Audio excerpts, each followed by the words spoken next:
नमस्कार दोस्तों, मेरा नाम है अंकुर गोस्वामी। आप सबका स्वागत करता हूं BFSI करे 24/7 के इस प्लेटफॉर्म पे। आज जो हम सीखने वाले हैं, आज हम सीखेंगे रेज्यूमे कैसे बनाया जाए, प्रोफेशनल रेज्यूमे कैसे बनाया जाए। बच्चे बहुत मैसेज करते हैं, कमेंट करते हैं कि मैंने बहुत जगह अप्लाई किया जो आप वीडियोस बनाते हैं, लेकिन मुझे कोई कॉल्स नहीं आई। मैं बहुत सारे बच्चों का मैंने रेज्यूमे भी मंगवाया, ऐसे स्टूडेंट्स का रेज्यूमे मंगवाया, मैंने देखा तो बेटा बहुत ज़्यादा अलग तरीके से आपने रेज्यूमे बनाया था। मुझे बहुत अजीब लगता है कि अगर हम नौकरी की तलाश में हैं, नौकरी ढूंढ रहे हैं और हमें बेसिक्स चीज़ें भी नहीं पता, हमें बेसिक भी हमारा क्लियर नहीं है। मैंने जब आपको पता है मैंने वीडियोस बनाई थी, मैंने बोला था कि बेटा अड्डा 24/7 में आप लोग मुझे मेल करो, अगर आप अड्डा में नौकरी करना चाहते हो। मैं वो मेल प्रॉपर बताया भी था कि आपको ऐसे ऐसे मेल करना है। एक बच्चे ने एक लड़की है, मैं नाम खुद लेना चाहता हूं, मैं उसका नाम भूल रहा हूं, अंकिता पांडे नाम है शायद उस बच्ची का। उसने क्या किया ना, देखो नाम लेने का यह मतलब नहीं कि मैं तुमको बदनाम कर रहा हूं, नाम लेने का यह मतलब है कि इतनी सब कुछ करने के बाद भी इतनी बड़ी गलती कैसे कोई कर सकता है। उस बच्चे ने जैसे जैसे मैंने बताया था कि बेटा ऐसे ऐसे मेल लिखना है, सब्जेक्ट लाइन लिखनी है, कंटेंट लिखना है, बहुत बढ़िया लिखा उसने। ये उसकी बात कर रहा हूं जब आपने अड्डा 24/7 के लिए अप्लाई किया था। मैंने बोला था मुझे मेल करो, आपका इंटरव्यू ऑनलाइन होगा, बस आपको आके ज्वाइन करना होगा गुड़गांव लोकेशन, अगर आप सिलेक्ट होते हो तो। उस बच्चे ने सब कुछ अच्छे से लिखा, लेकिन जो रेज्यूमे दिया था ना, मतलब वो बच्ची मास्टर्स कर रही है पॉलिटिकल साइंस में, राइट, और उसने जो रेज्यूमे लिखा था वो पेन से लिखकर उसको फोटो खींच के मुझे भेजा था। सीरियसली, ये तुम्हें लगता है कि तुम इस तरह नौकरी तुम्हें मिल पाएगी बेटा? मैं सिर्फ तुम्हारी बात नहीं कर रहा, आपके जैसे जितने भी बच्चे हैं, जितने भी कैंडिडेट्स हैं, जिनको लगता है कि मैं एक्सपर्ट हूं, मैं ये हूं, मैं वो हूं, बेटा कुछ नहीं हो आप समझो। आप AI की जनरेशन में बात कर रहे हो और आपके रिज्यूमे को देखकर मुझे लगता है क्या चल रहा है यार, ये आपको बेसिक रिज्यूमे नहीं बनाने आता। दोस्तों, ये वीडियो आपके लिए है। अगर आपको रिज्यूमे नहीं बनाने आता या फिर आप हर जगह अप्लाई करते हो, कॉल नहीं आती है, please learn how to make a professional resume. Sample भी यहां पे दूंगा, सैंपल भी दिखाऊंगा, आपको अपने अकॉर्डिंग बनाना है। मैं आपको समझाऊंगा कैसे कैसे आपको रिज्यूमे बनाना होगा। आप इतने सारे सोचो, खुद दिमाग लगाओ। इतने बड़े बड़ी कंपनीज के ईमेल आईडीज में, आप HR के ईमेल आईडीज में आप मेल करते हो, आपको रिज्यूमे क्यों नहीं आता? आपका रिज्यूमे शॉर्टलिस्ट क्यों नहीं होता? मैं ये नहीं कह रहा कि मेरे सारे स्टूडेंट का होता है, मेरे कुछ ऐसे स्टूडेंट भी हैं जिनका हो जाता है। जो आप लोग देख सकते हो, पोस्ट वाले सेक्शन में जाके देखना, बहुत सारे लोगों का पोस्ट लगा हुआ है। कोई VRM बन रहा है, कोई अमेजॉन में किसी का हुआ है, किसी का टेली परफॉर्मेंस में, किसी का टेक महिंद्रा में, किसी का इन्फो एज में, अलग अलग MNCs और BPOs में भी हुआ है, बैंक्स में भी हुआ है। बेटा आपको समझना होगा रेज्यूमे कैसे बनाते हैं। सबसे पहले देखो, समझते हैं रेज्यूमे बनाने के लिए ना एक कुछ चीजें ध्यान देने वाली। अगर आप फ्रेशर हो, फर्स्ट कैटेगरी जो होती है फ्रेशर्स की, मैं इस अलग अलग कैटेगरी में बताऊंगा। फ्रेशर्स हो गए, एक्सपीरियंस्ड हो गए, राइट। फ्रेशर्स अगर आप हो तो सबसे पहले आपको रेज्यूमे कैसे बनानी है, एक सैंपल मेरे पास है, मैं सैंपल दिखाता हूं। और ये सैंपल है, ये मेरी एक स्टूडेंट है, राइट, काजल नाम की, बहुत अच्छी स्टूडेंट है, बहुत प्यारी स्टूडेंट है, मेरी छोटी बहन जैसी है। तो ये वो बच्चे हैं जो मुझसे पिछले 2 साल से कनेक्टेड हैं और अच्छा खासा इन्होंने अपने ऊपर काम किया है। Now they are trained. ये right now she is working with ICICI bank. तो अभी क्या है ना, इसके समरी देखो, ये एक फ्रेशर का रेज्यूमे होने वाला है। आपने ऊपर नाम अपना लिख दिया, राइट। उसके बाद यहां पे आपने कॉन्टैक्ट डिटेल्स लिखा, जहां पे आपका कॉन्टैक्ट नंबर आएगा, आपका ईमेल आईडी आएगा, ओके, आपका यहां पे जो भी आपका लोकेशन है वो आएगा, प्लस नीचे इसने डाला नहीं है, नीचे आपको लिंक्डइन प्रोफाइल आपको डालनी होती है। लिंक्डइन प्रोफाइल, अगर आज के टाइम पे आप लिंक्डइन पे नहीं हो, बेटा आप सच बता रहे हैं, अभी आपको सीखना है। नौकरी की तलाश मत करो अभी 5 दिन, 7 दिन, 8 दिन, 10 दिन अपने आप को दो, लिंक्डइन पे प्रोफाइल बनाओ। क्योंकि लिंक्डइन जैसा प्लेटफॉर्म इतना शानदार प्लेटफॉर्म है जिसके जरिए आपको वॉक इन इंटरव्यूज कहां पर हैं, HR से डायरेक्टली कनेक्ट कर सकते हो आप कंपनीज के। आपके पास इतना बड़ा अपॉर्चुनिटी है, लेकिन हमारे देश में लोगों को लिंक्डइन नहीं पता। अब मैं ये बताता हूं, पिछले 2 से 3 महीने में काफी बच्चों ने लिंक्डइन बनाया है, सिर्फ क्यों पता है? मुझसे कनेक्ट करने के लिए। अब ये भी कर सकते हो, लेकिन प्लीज मुझसे कनेक्ट करने के लिए सिर्फ मत बनाओ। काफी बच्चों, मैं एक पहले तो ये चीज एडमिट करता हूं, काफी बच्चों ने मुझे मैसेज किया है व्हाट्सएप पे, टेलीग्राम पे और लिंक्डइन पे, मैं रिवर्ट नहीं कर पा रहा था। दोस्तों बहुत ज्यादा मैं इंगेज हो गया था अलग अलग कुछ पर्सनल चीजों में इंगेज था, जिसकी वजह से मैं नहीं आपको रिवर्ट कर पाया। ट्रस्ट मी, मैं बहुत जल्दी रिवर्ट करूंगा आप सबको। आई नो कि आप सब मुझ पे बहुत भरोसा करते हो, इसलिए आपने बहुत सारे मैसेज, एक दो मैसेज नहीं है, कई हजार मैसेज पड़े हुए हैं मेरे पास जो मुझे रिवर्ट करना है। आई डू अंडरस्टैंड कि वो दिन प्रतिदिन बढ़ता जा रहा है, तो मुझे उसको जल्दी से खत्म करना होगा। बात करते हैं अगर इसकी, बेटा यहां पे आपने, ये फ्रेशर्स के लिए रेज्यूमे है, आपने अपना नाम लिखा, यहां पे कॉन्टैक्ट डिटेल्स जिसमें कॉन्टैक्ट नंबर, ईमेल आईडी, आपका लोकेशन और आपका लिंक्डइन प्रोफाइल होना चाहिए, राइट? यही प्रोफेशनल रेज्यूमे कहता है। आगे चलते हैं, इस वाले देखो ये दो पार्ट में डिवाइड है, राइट? दो पार्ट में डिवाइड है, ओके? ये एक पार्ट में आपका ये आ गया आपका प्रोफाइल समरी, ये समरी आ गया।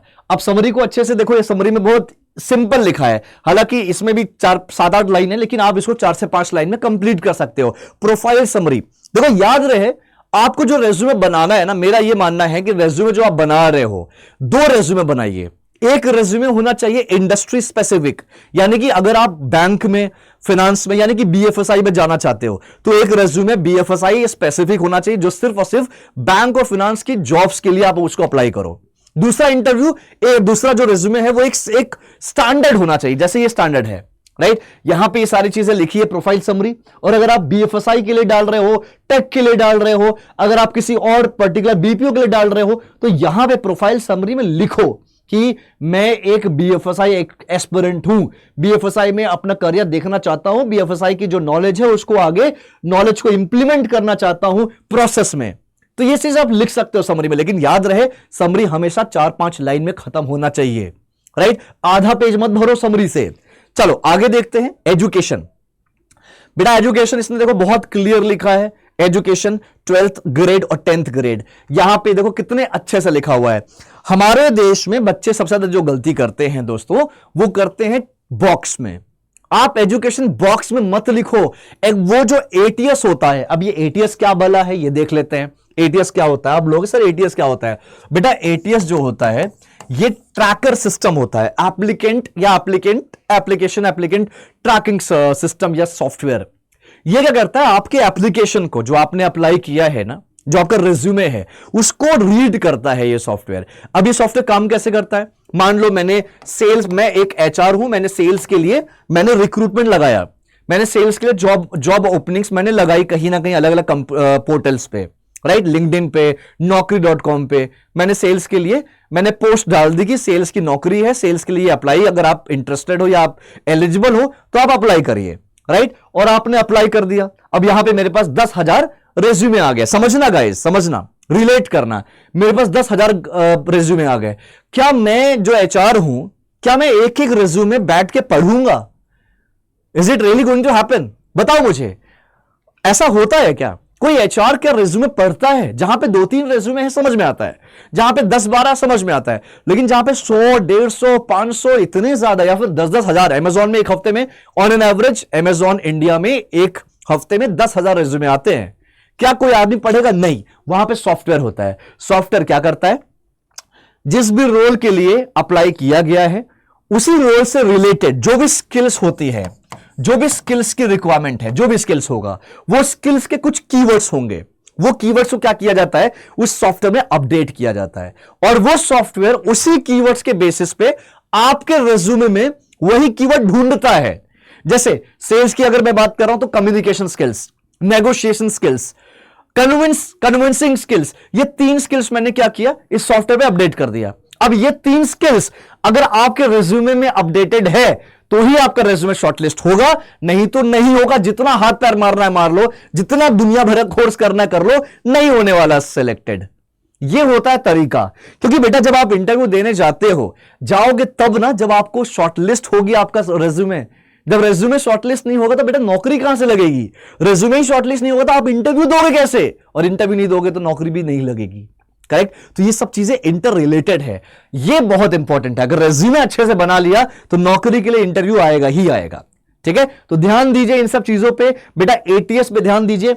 और आपका ये जो देखो, जैसे यहां पे एजुकेशन इसने अच्छे से लिखा है, बैचलर ऑफ कॉमर्स किया है कुरुक्षेत्र यूनिवर्सिटी से, 21 से 24 में किया है। उसके बाद 12th ग्रेड किया, इसमें जो भी हरियाणा बोर्ड से किया है। परसेंटेज लिखा है। परसेंटेज लिखना कोई मैंडेटरी नहीं है, जरूरी नहीं है परसेंटेज लिखो मत लिखो, डिपेंड करता है। ये लिखना कोई मैंडेटरी नहीं है, नहीं लिखोगे तो भी चलेगा।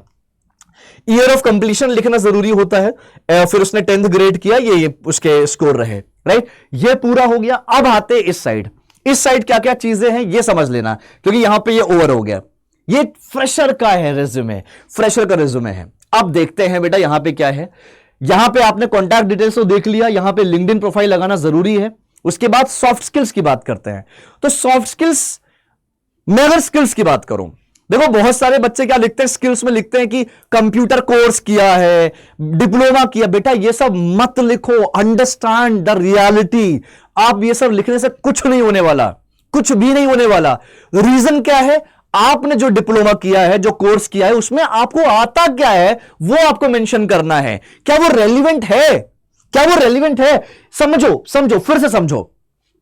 आपने अभी मैंने बहुत सारे बच्चों का देखा है, बेटा आप सेल्स के लिए अप्लाई कर रहे हो और आपने अपने रिज्यूमे में लिखा कि मुझे पावर बीआई आता है, चलो ठीक है। आपने लिखा मुझे डेटा एनालिटिक्स आता है, मुझे सॉफ्टवेयर डेवलपमेंट आता है, मैंने बहुत सारे अलग अलग सॉफ्टवेयर डेवलपमेंट के पोर्टल्स या प्लेटफॉर्म्स पे काम किया है। तो आपको लगता है कि आपको शॉर्टलिस्ट किया जाएगा? नहीं किया जाएगा, इंटरव्यू के लिए कॉल नहीं करेंगे। क्यों? आप तो सेल्स के लिए बने ही नहीं हो, राइट। अब वहीं पे आपने किसी टेक कंपनी में अप्लाई किया, टेक कंपनी में अप्लाई किया, किसी सॉफ्टवेयर कंपनी में अप्लाई किया एज ए सॉफ्टवेयर इंजीनियर या सॉफ्टवेयर डेवलपर के लिए, और आपने पूरे रिज्यूमे में कहीं नहीं लिखा कि आपको सॉफ्टवेयर टेक्नोलॉजी आती है या नहीं आती, कौन कौन से प्लेटफॉर्म्स पे काम किया है, कौन कौन से प्रोजेक्ट्स पे काम किया है, जो प्रोजेक्ट्स किया है क्या वो एग्जीक्यूट करा भी है या नहीं करा है, वो सिर्फ आपका लाइव प्रोजेक्ट है या एक मिनी प्रोजेक्ट है, क्या है? आपने कुछ भी मेंशन नहीं किया। बेटा इस केस में भी आपको जॉब के लिए, इंटरव्यू के लिए कॉल नहीं आएगी। तो ये सब समझिए, आप जिस जॉब के लिए आप अप्लाई कर रहे हो उस जॉब के स्किल्स आपके रिज्यूमे में प्रॉपर झलकने चाहिए। आओ बात करते हैं दोबारा अपने इस पे। अब यहां पे देखो, यहां पे ये लिखा है इफेक्टिव कम्युनिकेशन, उसके बाद convincing skills, problem solving skills, team work, time management skills, adaptability, negotiation, quick learner, motivated. चलो मोटिवेटेड छोड़ दो, बाकी ये यहां से अगर मैं सेल्स की बात करूं, राइट। देखो सेल्स सेल्स वर्ड क्यों यूज कर रहा हूं बार बार, क्योंकि एज अ फ्रेशर ज्यादातर जो जॉब्स आती है वो सेल्स के लिए आती है। बैंक में अगर आप जाते हो सेल्स या नॉन सेल्स के लिए, सेल्स के लिए जाओगे या फिर रिटेल बैंकिंग, हालांकि वो भी सेल्स का ही पार्ट है, तो किसी के लिए चीज आप जाते हो बैंकिंग, आपका फ्रंट लाइन या सेल्स बैकएंड, कहीं भी अगर जाते हो बैंक में, तो दोस्तों आपको जो ये सारे स्किल्स हैं यही मैटर करेगा, राइट। कम्युनिकेशन स्किल्स होने चाहिए, कन्विंस करना आना चाहिए, नेगोशिएट करना आना चाहिए, टाइम मैनेज करना आना चाहिए, इन्वायरमेंट के साथ अडॉप्ट एडजस्ट करना आना चाहिए, क्विक लर्नर होना चाहिए। ये सारे स्किल्स आप नहीं लिखते हो अपने रिज्यूमे में, आपको लिखना है ये सारे स्किल्स, राइट। क्योंकि बच्चे क्या करते हैं, स्किल्स लिख दिया, इसमें 4-5 चीज लिख देते हैं कि कंप्यूटर डिप्लोमा किया, कंप्यूटर कोर्स किया, ये किया वो किया। मत लिखो, अगेन आई एम सेइंग मत लिखो। एंड जो लोग बोलते हैं मुझसे मिलवाओ, प्लीज मुझसे आके मिलो, जो लोग बोलते हैं सर्टिफिकेट मैटर करता है, मेरे दोस्तों मेरे पास आज तक कोई सर्टिफिकेट नहीं है, मैंने एमबीए भी नहीं करा है, मैंने एमबीए भी नहीं करा है और मेरे पास कोई सर्टिफिकेट नहीं है। I am just a simple graduate from distance learning college, that's it. Simple graduate guys, वो भी बीकॉम नहीं, बीएससी आईटी करा, सिंपल ग्रेजुएट हूं, राइट। इसकी एक समझो इस चीज को, स्किल्स मैटर करता है, आप अपने आप को प्रेजेंट कैसे करते हो वो मैटर करता है, कितनी नॉलेज है आपके पास वो मैटर करता है। अरे ठीक है यार, कहीं ना कहीं ये सर्टिफिकेशंस आपको नौकरी नहीं दिलाएगा, ये चीज मैं इस बात की गारंटी दे सकता हूं, जो करना कर लो यार। दैट इज डिफरेंट थिंग कि आप एक बड़े प्रोफाइल के जा रहे हो, you are graduate from IIMs, you are graduate from B schools, top B schools, बहुत मैटर करता है। हाँ यूनिवर्सिटीज मैटर करती है, नो डाउट, मैं ये नहीं कह रहा, मैं इस चीज को बिल्कुल नहीं कह रहा कि यूनिवर्सिटी मैटर नहीं करती, बहुत करती है। लेकिन दोस्तों अगर आप एक नॉर्मल सिंपल से यूनिवर्सिटी से हो तो कोई बात नहीं, आपने कोई जुर्म नहीं किया, आप अपने स्किल्स पे काम करो। यार मैं 12वीं पास के बाद मैं भटक क्या गया था, मेरा कुछ और करने का मन था, मैं कुछ और करना चाहता था 12वीं के बाद, राइट। तो मैं फोकस नहीं कर पाया ये एंट्रेंस एग्जाम्स में, उस समय AI ट्रिपल चलता था इंजीनियरिंग के लिए, वो सब नहीं कर पाया मैं ज्यादा, इसलिए मुझे कुछ नहीं समझ में आया, तो सिंपल मैंने BSc IT ज्वाइन कर लिया, वो भी डिस्टेंस लर्निंग से। तो इस चीज को मैं एक्सेप्ट करता हूं यार, I am not denying at all, मैं एक्सेप्ट कर रहा हूं इस चीज को। लेकिन मैंने अपने स्किल्स पे बहुत काम किया, जिसके जरिए आज मेरे अंडर पे, मेरे नीचे बहुत सारे एमबीए ग्रेजुएट्स काम करते हैं। मैं एमबीए ग्रेजुएट्स को ट्रेन कर रहा हूं। So that's the reality.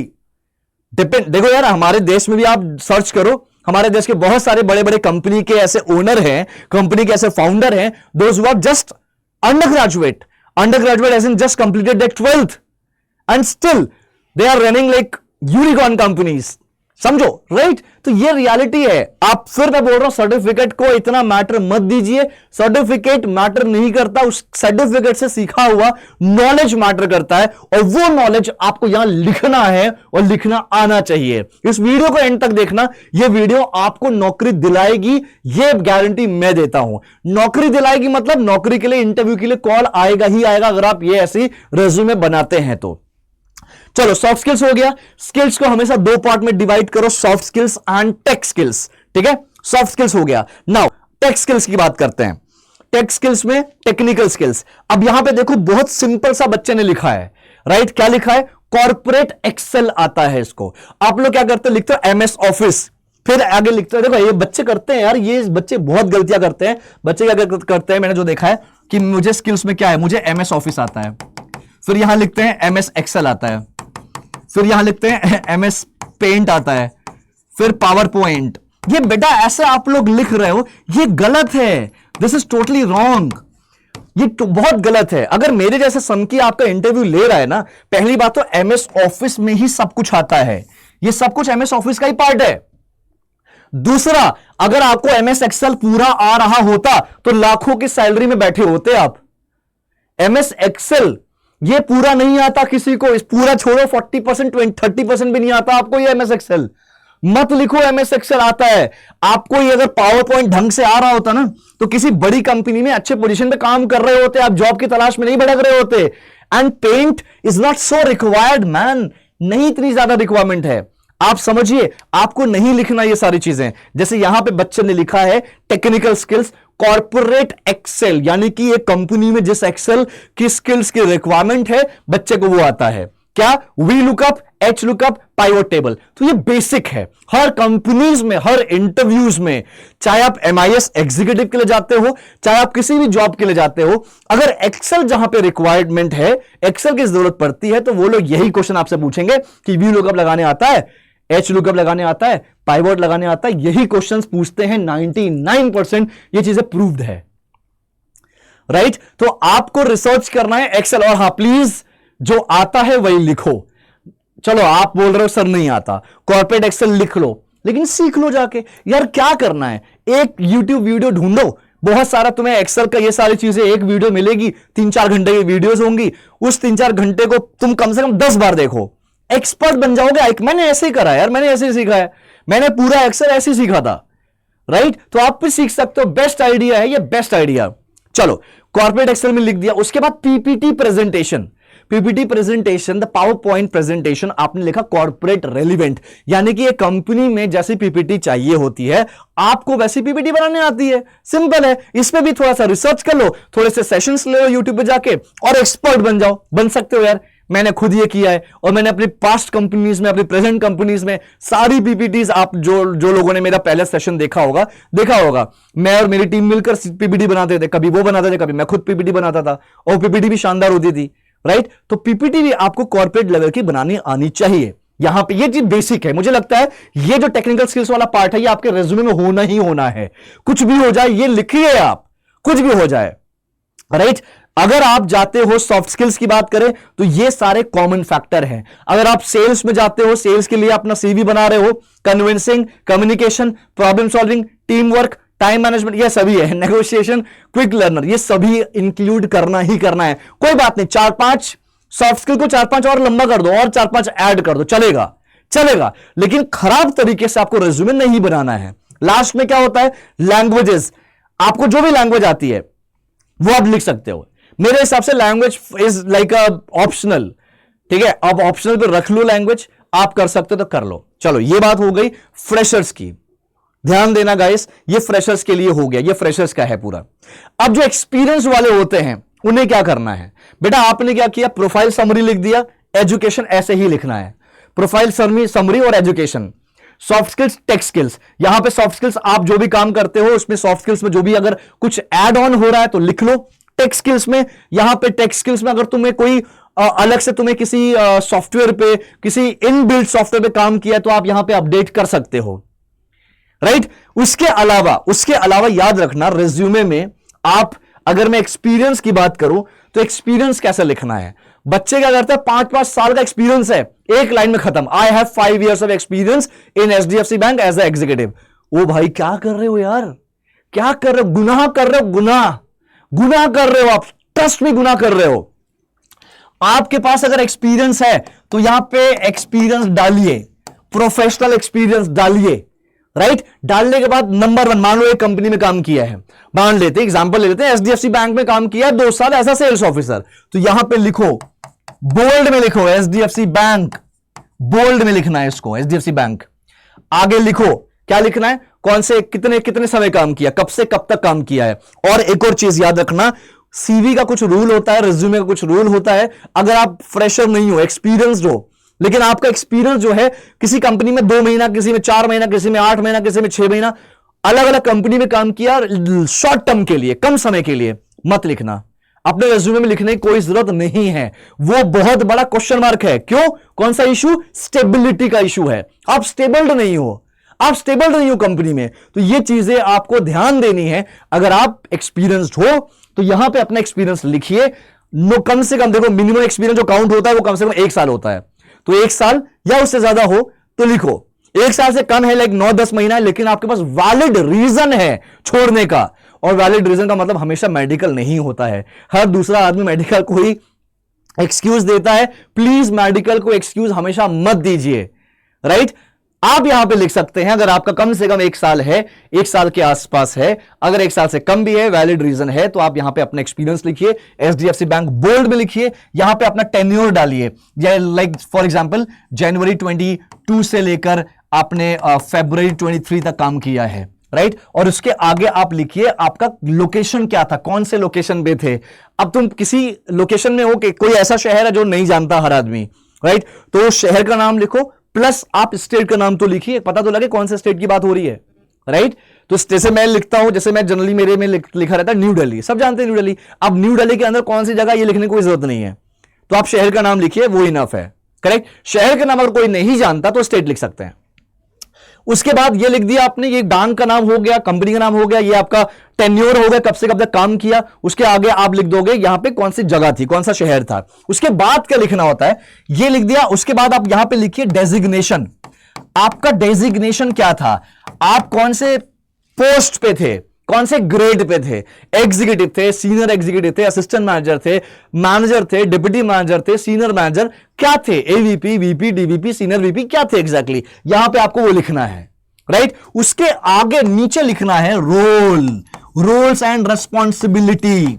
क्या, रोल्स एंड रेस्पॉन्सिबिलिटीज, स्पेलिंग देख लेना पूरा, roles and responsibilities, again I am repeating, roles and responsibilities. इसको लिखना है कम से कम 4 से 5 लाइन में, और वो भी बुलेट्स, एक ही पैराग्राफ में नहीं लिख देना है।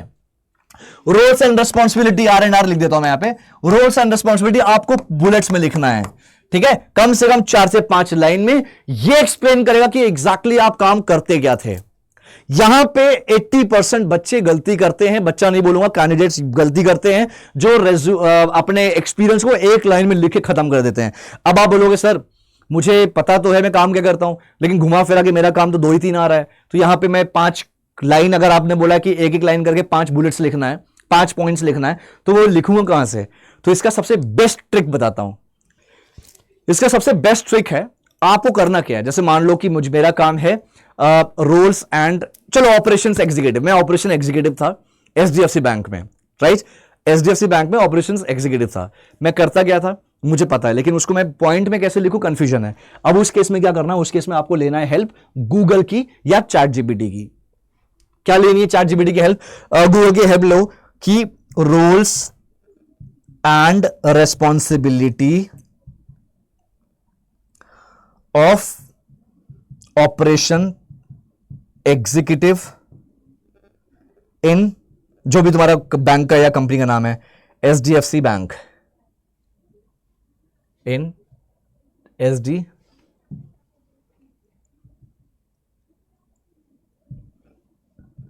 HDFC bank.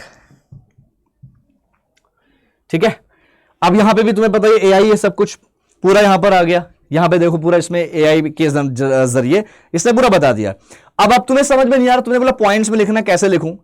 पॉइंट्स में लिखना कैसे लिखना? अब यहां पे देखो, यहां पे ढूंढते रहना आपको ना। बहुत सारे naukri.com दिख रहा है, naukri.com पे जाओ, यहां पे जरा जाके ना एक बार चेक करो, और यहां पे नीचे जाओगे तो यहां पे आपको पूरा रोल्स एंड रिस्पॉन्सिबिलिटीज दे देगा। ये ट्रिक है, ये देखो बुलेट पॉइंट, इसे बुलेट्स कहते हैं। ये बुलेट पॉइंट्स में ये दिया हुआ है ऑपरेशन एग्जीक्यूटिव या जो भी तुम्हारा रोल है, उस रोल को डालो गूगल पे और कोशिश करो कि naukri.com या किसी जॉब पोर्टल का उसके आगे नाम लिख दो, ताकि वही खुलेगा।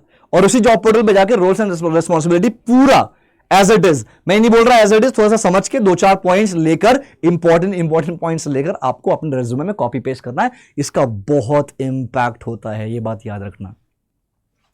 क्योंकि ये जो आपने कॉपी पेस्ट किया है ना, ये कहां से किया है? जॉब पोर्टल से किया है। और ये जो जॉब पोर्टल है, ये जो जॉब है, ये पोर्टल है, यहां पे जो जॉब पोस्ट किया है, जो रोल्स एंड रिस्पॉन्सिबिलिटी पोस्ट की है, वो खुद कंपनी ने करी है। तो यानी कि जो आप काम करते हो वो एग्जैक्ट वही काम करते हो, राइट? एग्जाम्पल के तौर पर आप सेल्स ऑफिसर हो, लेकिन आपको यही पता है कि खाली मैं सेल्स करता हूं, बस यही पता है। अब आप एक कोटक महिंद्रा में सेल्स ऑफिसर हो, तो आपको करना क्या है? आपको यहां पर लिखना है, तो आप यही गूगल पे लिखो कि roles and responsibility of sales officer of Kotak Mahindra bank, आगे करके नौकरी लिख दो, आ जाएगा ये रोल्स एंड रिस्पॉन्सिबिलिटी उसका, सेल्स ऑफिसर एग्जैक्टली। उसे कॉपी करो, पेस्ट कर दो अपने एक्सपीरियंस वाले फॉर्म में। दोस्तों, यही तरीका है जिसके जरिए आप आगे बढ़ सकते हो।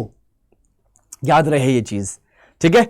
अब आगे मैं भी बढ़ता हूं, आगे बताता हूं दोस्तों कि अब नेक्स्ट जो क्वेश्चन आता है मेरे पास कि सर मेरे पास गैप है, बहुत बड़ा गैप है। मैंने ग्रेजुएशन किया 2020 में, उसके बाद अब 2025 आ रहा है, 5 साल गैप है और मैंने कोई काम नहीं किया, मैं फ्रेशर, मैं क्या दिखाऊं? तो देखो, जो मैं एग्जांपल देने जा रहा हूं ना, वो आप दिखा सकते हो। क्या दिखाना है आपको क्या शो करना है रिज्यूमे में?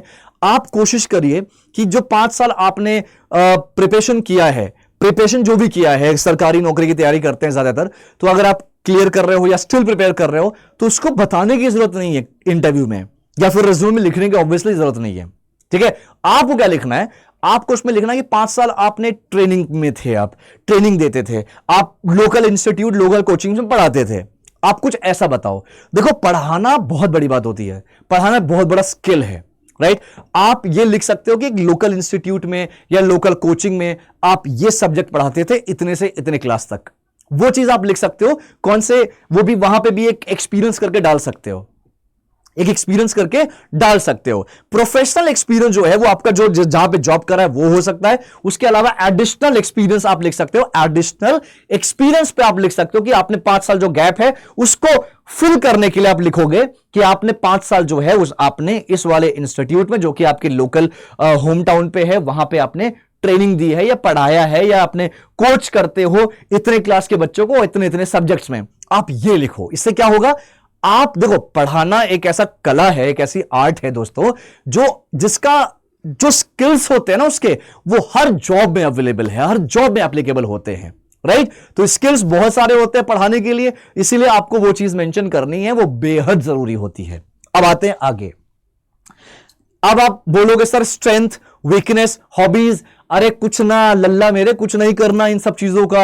आप बोल रहे हो कि सर मेरे कमजोरी है कि मैं बहुत जल्दी भावुक हो जाता हूं, बहुत इमोशनल हूं। अरे ये सब नहीं लिखते रेज्यूमे में। अब आप रेज्यूमे में जो हॉबीज देखो, ज्यादातर जो हॉबीज लिखते हैं वो क्या लिखते हैं पता है? कि कुकिंग करना अच्छा है लगता है, पिक्चर देखना अच्छा लगता है, गाना सुनना। अरे क्यों लिख रहे हो यार? क्यों अपने पैर पे कुल्हाड़ी मार रहे हो?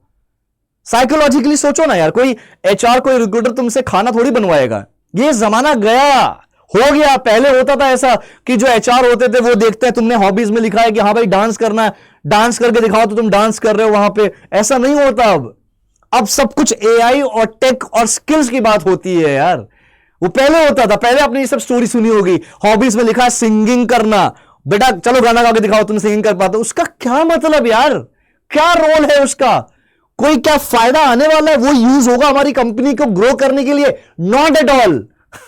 तो क्यों लिखना वो चीज? करेक्ट? तो हॉबीज, स्ट्रेंथ, वीकनेस मत लिखिए और बोलिए भी मत अपने इंट्रोडक्शन में। उसके अलावा अचीवमेंट, बच्चे अचीवमेंट लिखते हैं, अचीवमेंट लिखते हैं कि मैंने बैंक का एग्जाम निकाला है, 4 बार मैंने मेंस क्लियर किया, 4 बार आपने मेंस क्लियर किया। आप ये लिखते हो, बहुत सारे बच्चों का देखा है मैंने यार, जो सरकारी नौकरी की तैयारी कर रहे हैं ना, उनको लगता है वो अचीवमेंट है।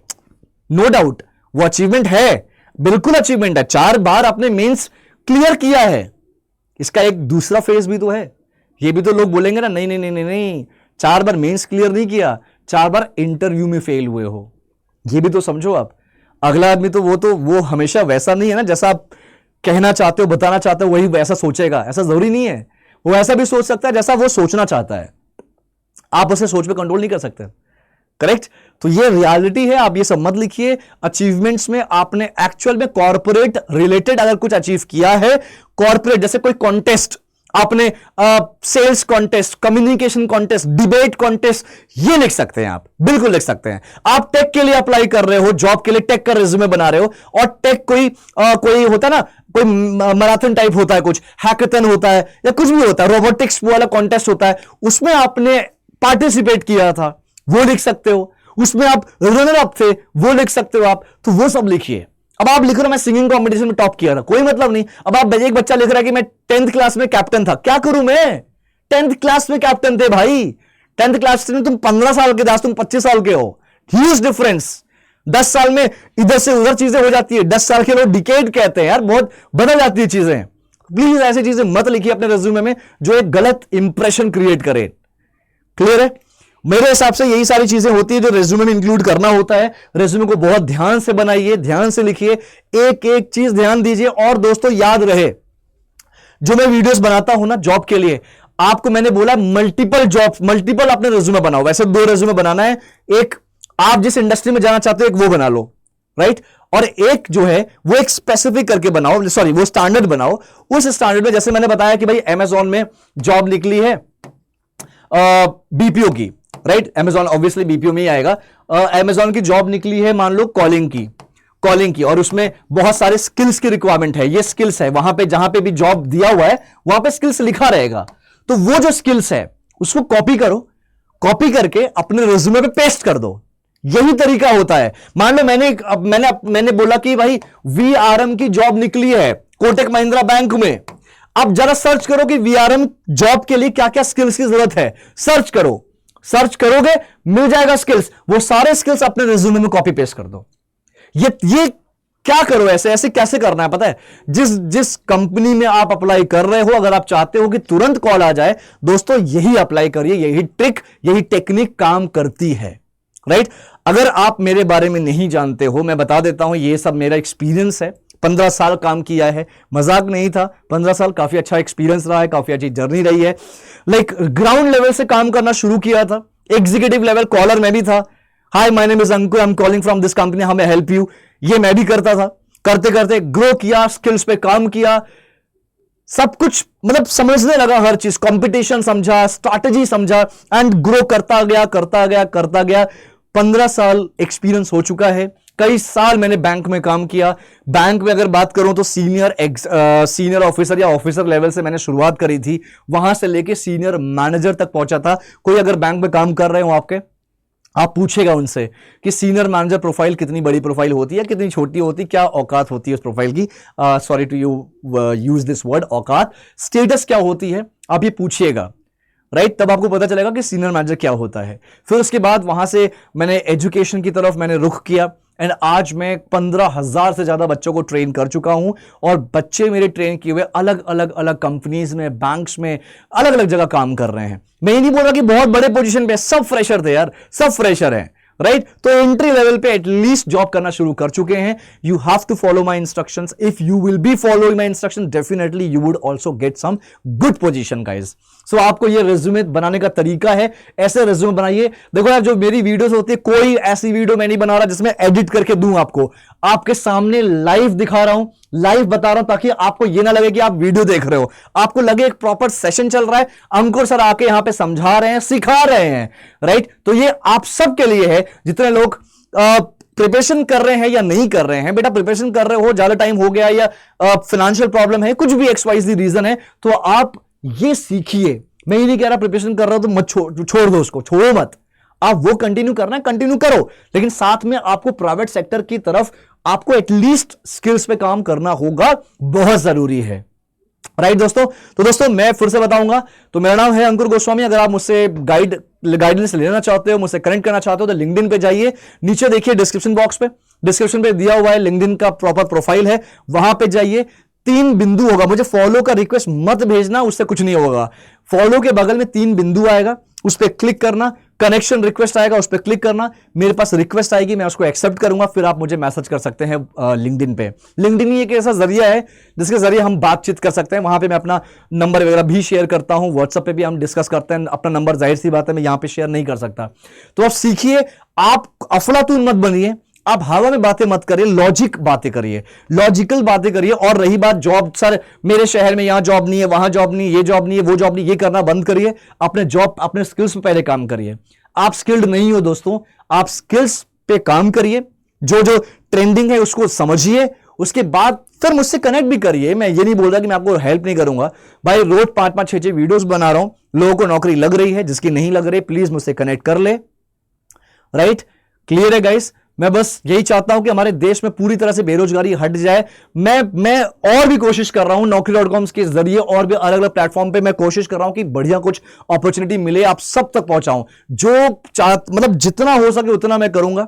मैं आपके लिए 7 की जगह 10-10 वीडियोस डेली लाऊंगा, 10-10 जॉब डेली लाऊंगा। मैं फिर बोल देता हूं, मैं कोई यूट्यूबर नहीं हूं, मैं यूट्यूब से पैसे कमाने का मेरा कोई जरिया नहीं है। मेरी सैलरी मुझे मिलती है, I am a professional trainer, professional expert, तो मेरी सैलरी वो मिल रही है मुझे। राइट, तो ये मत सोचना कि मैं यूट्यूबर, मुझे तो यूट्यूब के बारे में पता भी नहीं है। मेरा बस इतना मुझे पता है कि मुझे ऐसी ऐसी जॉब ढूंढनी है, ऐसे ऐसे बच्चों तक ये जॉब्स वीडियोस, या फिर जो स्किल्स वाली वीडियोस होती है, स्किल्ड कैसे बने, जॉब कैसे ढूंढे। और रोज 6-6, 7-7 वीडियोस डालता हूं वॉक इन इंटरव्यूज के। वॉक इन इंटरव्यूज तो करने जाओ। आप बोलते हो ना सर अप्लाई नहीं हो रहा है, कॉल नहीं आ रहा है, तो what about walk in interviews? वो तो कोई जाता ही नहीं ना, जाते हैं जो सिलेक्ट हो जाते हैं। तो दोस्तों चैनल से जुड़िए, चैनल एक बेहतरीन प्लेटफॉर्म है, ये BFSI करियर 24/7 एक बेहतरीन प्लेटफॉर्म है जो आपको पूरी तरह से वॉक इन इंटरव्यूज, आपको वर्क फ्रॉम होम जॉब्स, आपको अलग लगेगी जॉब अपॉर्चुनिटीज, इंटरव्यू के लिए कैसे प्रिपेयर करें, नौकरी कैसे ढूंढे, रेज्यूमे कैसे बनाएं, और यहां तक कि अगर आप बैंक फाइनेंस में जाना चाहते हो तो BFSI का फ्री कोर्स प्लेलिस्ट में जाके देखो। और अगर आपको देखना है कि मैंने कौन कौन सी जॉब बनाता हूं, वीडियोस लेके आता हूं जॉब अपडेट्स की, तो लाइव सेक्शन में जाओ। 2 ही आपको कैटेगरी देखनी है, लाइव सेक्शन और प्लेलिस्ट, बस। बहुत सारे बच्चों की नौकरी लगी है, आई एम वेरी हैप्पी, लोगों की नौकरी लग रही है, लोग आगे बढ़ रहे हैं, तो आप भी आगे बढ़िए। अपना ख्याल रखिए दोस्तों, thank you so much. I hope जो भी मैंने समझाया, जो भी बताया, आप एक बार कमेंट जरूर करिएगा कि आपको समझ में आया कि नहीं, आपको मजा आया कि नहीं। क्या ऐसी वीडियो या इस तरह की चीजें आपने कभी देखी होगी? मुझे लगता है नहीं देखी होगी, अगर देखा होता तो बना लिया होता अभी तक। तो ये देखो, यहां पे फिर से एक बार लास्ट में मैं ये PDF फिर से, सॉरी, मैं ये शो कर रहा हूं आपको एज अ फ्रेशर ऐसे ही बनाना है। राइट, अगर आप एक बार देख लो, एक बार फिर से देख लो, अगर आप एक्सपीरियंस्ड हो तो भी एज इट इज ऐसे ही होना चाहिए, लेकिन एक्सपीरियंस वाला कॉलम एजुकेशन के बाद होना चाहिए, और जैसे मैंने बताया था वैसे ही एक्सपीरियंस का कॉलम होना चाहिए। राइट, स्ट्रेंथ, वीकनेस और आपका हॉबीज नहीं होगा। एक्सपीरियंस को बहुत अच्छे से आपको डिटेल में समझाना है, और एक्सपीरियंस के बारे में रोल्स एंड रिस्पॉन्सिबिलिटी को कहां करना है, गूगल से जाके आपको कॉपी करना है। ऑलराइट, तो इसी तरह अपने स्किल्स पे काम करते रहिए, आगे बढ़ते रहिए। मैं हमेशा आपके साथ हूं और आगे भी रहूंगा। इस प्लेटफॉर्म को एक बड़े लेवल तक पहुंचाना है कि लोग जुड़े, ना कि सब्सक्राइबर, बल्कि यहां पे ऐसे लोग जुड़े जिनको एक्चुअल में नीड है नौकरी की, और वो स्किल्ड नहीं है और स्किल्ड होना चाहते हैं। ख्याल रखिए, थैंक यू सो मच। मिलते हैं नेक्स्ट जॉब अपडेट में, अपना ख्याल रखिए, थैंक्स अ लॉट। और मुझसे कनेक्ट करिए, लिंक्डइन का प्रोफाइल है, और इस चैनल से जुड़िए, चैनल को सब्सक्राइब करिए दोस्तों। Thank you so much everyone.